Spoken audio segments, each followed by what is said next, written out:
Jeremiah Smith, touchdown, Ohio State. The legend grows. How many times is this kid going to do this year? Touchdown, Buckeyes! Cornell Tate. Batted down, Caleb Downs. Down goes Wash, Sonny Styles. You better know that the best damn team in the land resides right here in Columbus.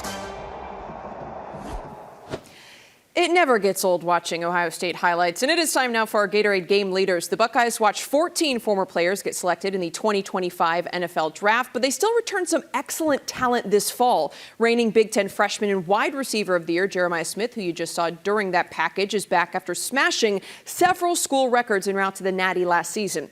Head coach Ryan Day spoke with our own Rick Pizzo about the moment it sunk in that they'd won it all. You really don't have any of those thoughts until you see zeros on the board. There's just so much that goes into that season. And I think going into the last game, it's sobering to realize that all the work that had been put in, all the accomplishment that had happened up until that last game, if you don't win it, it doesn't get remembered. But it was great to see the accomplishment of players, and they came in with a plan. You come to Ohio State to win national championships. So to see that through was probably the biggest thrill. Winning a national championship doesn't change who you are as a person, doesn't change who you are as a husband, as a father. What did it change for you in terms of your perception of a coach, what you became as a coach maybe to other people? How did it change you? Well, you wake up the next morning and you never know how that's going to feel. You can sort of predict what it's going to be like. The truth of the matter is, not a lot changes.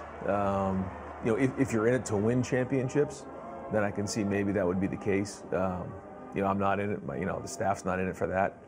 But winning allows you an opportunity to continue to have an impact on young people's lives, and that's the goal in all this. So being a first-time head coach at Ohio State, winning a national championship gives you the benefit of the doubt, where before maybe it wasn't always the case. It's just kind of how it goes there, and you're going to win them all. But yeah, I would say, overall, like once the confetti hits the ground, it's on to the next year, it's on to the next challenge.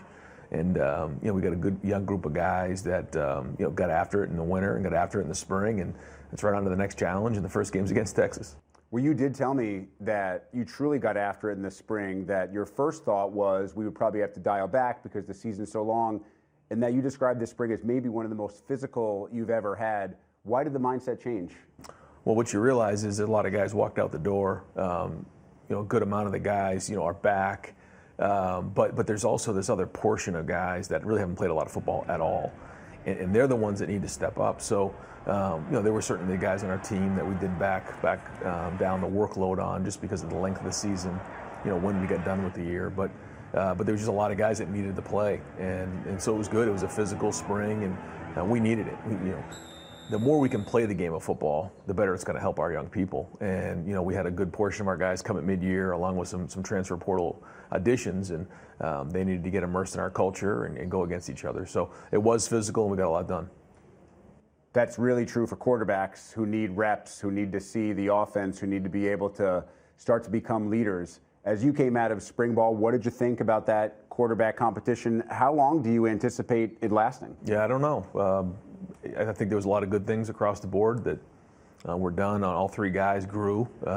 It's a race to get that experience, to grow as fast as you possibly can. Listen, the number one thing on our offense is to make routine plays routinely and do a great job on third down in the red zone in 2 minutes. That's what a quarterback needs to do.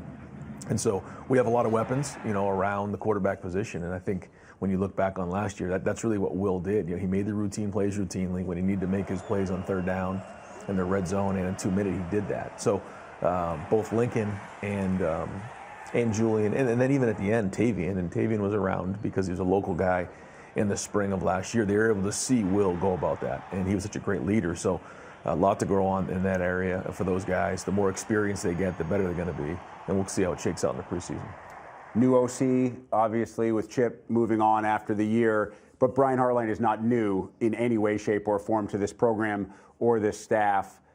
What will be the biggest change for Brian this year? When you're now the play caller, you have to manage the staff, and you have to coach the coaches, and then you have to still figure out, your plan of attack when it comes to coaching the wide receivers, communicating with the quarterback, organizing the game plan. I mean, it's a different role. So that'll be the biggest, change for him. But it's like anything else. The more experience you get at it, the better you'll be. And I thought he did some great work in the playoff run. I thought he did a great job in a lot of the play design and the pass game. And we've been together now working on 8 years. So, he's more ready than ever and excited to see how it goes.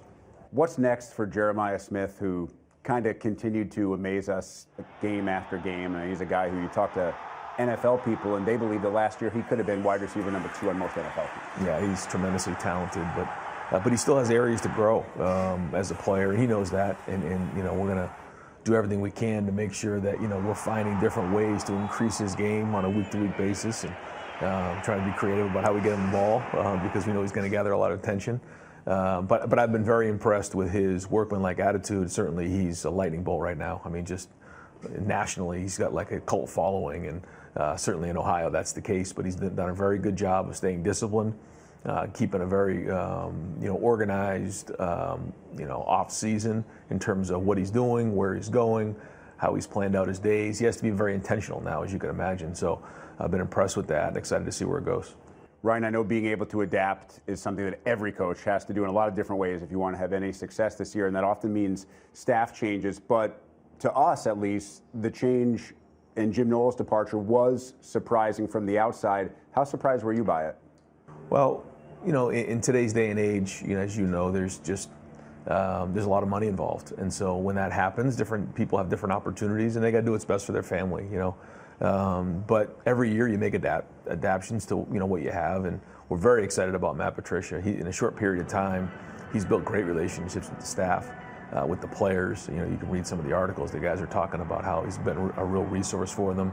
He brings a lot of experience and great ideas and credibility to the room. So excited about that as well, just to see, as we get into the preseason, kind of how this journey goes. So Matt was a little bit of an outside-the-box hire because he's a guy who has much more experience at the NFL level than he does in college. Why do you think that can work for you specifically? Now in the playoffs, the more you realize, as you're going from week to week in those games, it's more like the NFL. And because there's so many games, you have to almost reinvent yourself at times during the season. And so his background of being in the playoffs and going through NFL seasons, I think, is critical.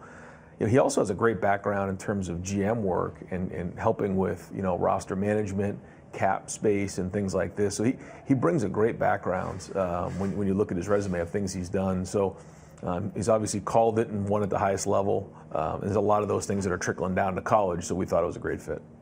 You mentioned Texas actually a couple of times. It's such a good opener, but Ryan, let's be honest. These are the kind of games that are going away. A lot of programs right now in the world of the college football playoff are not comfortable playing a team as good as Texas early in the year.